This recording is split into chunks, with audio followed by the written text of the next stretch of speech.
It's funny how the new things in Dragon Ball Super now are reminding me of things from the past. Hello there, beautiful friends from around the world. I'm going to be your host, Blackenfist, and this is my episode 49 review. Episode 49 is the most exposition-heavy episode of this arc to this point. I mean, it's Dragon Ball and we were bound to have one of these. Exposition can be somewhat of a slog if it's not done right. However, I think that the execution here is absolutely superb because not only do we get a lot of exposition, it does help that what we're being told is actually engaging and interesting as it builds upon what Future Trunks has gone through and of course the mystery character that is Black Goku. And the exposition also serves to world build the world of Dragon Ball, which is absolutely vital in this kind of arc considering that universes and timelines are probably going to be involved. I like it when Future Trunks wakes up and realizes that this is just the normal Goku, that he says, "Aren't you supposed to be dead?" And Goku just responds, "Well, a lot of things happened." Along with that, we have Pilaf talking about Bulma's scandal about her having an illegitimate son of some sorts. But of course we all know Future Trunks is not Bulma's illegitimate son. He is her son from the future, of course.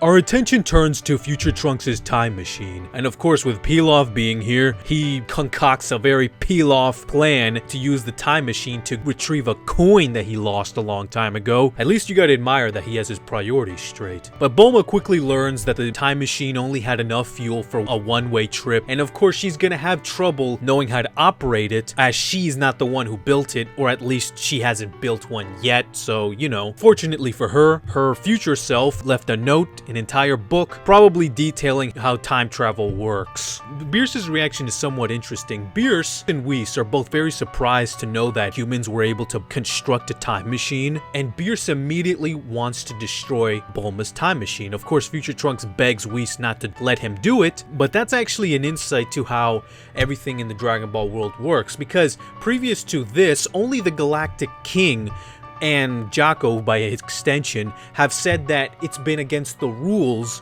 for time travel. Now Whis adds a little bit more detail saying that time travel is only reserved for the gods. Even that is a little vague because, I mean, technically Kami's a god and there's also the Kais. I mean, so does it apply to all the gods? But that's another question for another day. Now, of course, I don't know if I should go too serious with it since it was kind of played off for jokes since Beerus said, "I won't destroy the time machine if you just give me some food that I've never eaten before," which maybe the whole thing was a joke and not to be taken seriously, or maybe it will be a plot point maybe toward the end of this arc.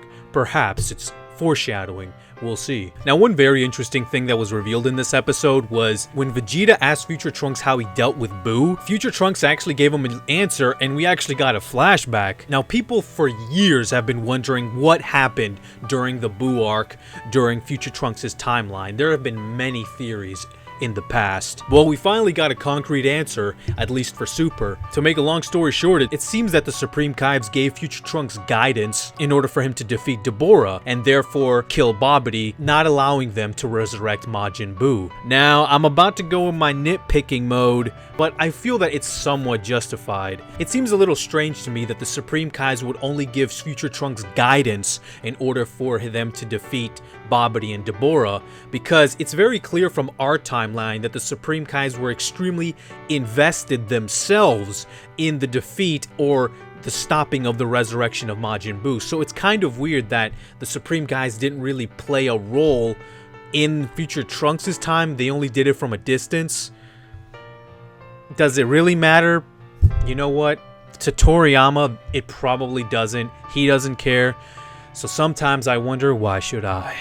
But of course, this is Dragon Ball and we have to have a fight scene, right? So what we're gonna do is we're gonna have a rematch between Goku and Future Trunks, because if you do remember, the last time Future Trunks came from the future, they had to have a little fight, so I'm guessing that they're going to have to do that again. Now, of course, I would be this cynical and kind of down on it if it didn't serve a purpose in the story, which it does. At least it did serve a purpose.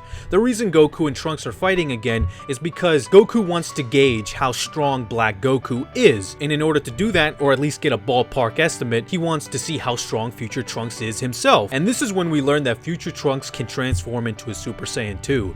Something else from the past that we have previously seen mostly in video games, but I guess we can't finally get it in the series proper itself. Now, of course, Future Trunks puts up a valiant fight, but come on, this is Goku here. One interesting thing I did find from this whole fight, and probably the bigger ramifications, is that Goku is still able to transform into a Super Saiyan 2 and 3, even though he has those God transformations. That's something in the back of my mind that I've been wondering. It's not a big thing, but I have been wondering whether he lost the ability to transform into a Super Saiyan 2 or 3 because of the God transformations, but it seems that no, he can still do them if he wants to. And of course, this episode ends off with another tease cliffhanger. Oh, I always love those. Black Goku uses a ring to somehow chase Future Trunks into the past. Now, one interesting thing from this little scene at the end is that Black Goku does recognize the real Goku, which I don't think is that much of a surprise, but that does make me wonder as to what exactly is Black Goku, because I think it's becoming increasingly clear that whoever Black Goku is, it's most likely not Goku himself, and even further than that, Black Goku, whoever he is probably not even a Saiyan. So, who is he?